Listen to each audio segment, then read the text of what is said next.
২০২৫-২৬ অর্থবছরের জন্য রেগায় রাজ্যে ৩.৫ কোটি শ্রম দিবস তৈরি করার লক্ষ্যমাত্রা ধার্য করেছে কেন্দ্রীয় সরকার।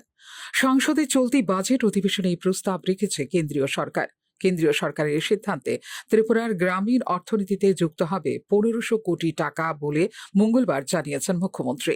রাজ্যের রেগা শ্রমিক কর্মচারীরা এক্ষেত্রে বিশেষ উপকৃত হবেন বলে জানিয়েছেন মুখ্যমন্ত্রী।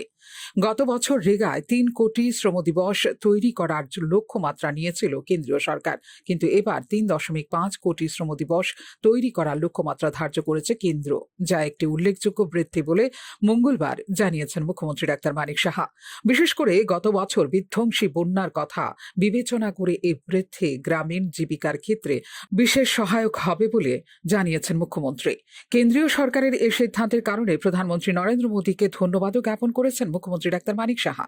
২০২৪-২৫ অর্থবর্ষে ফেব্রুয়ারি পর্যন্ত এমজিএন রেগায় ১,১১৭ কোটি টাকা ব্যয়ে ৩,৪১ লক্ষ শ্রম দিবস সৃষ্টি করা হয়েছিল বলে জানিয়েছে রাজ্য সরকার।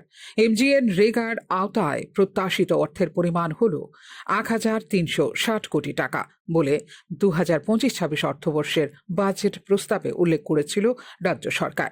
কিন্তু রেগায় প্রত্যাশার চেয়ে অধিক অর্থই এবার বরাদ্দ করল কেন্দ্রীয় সরকার। ফিউরো রিপোর্ট, নিউজ নাও।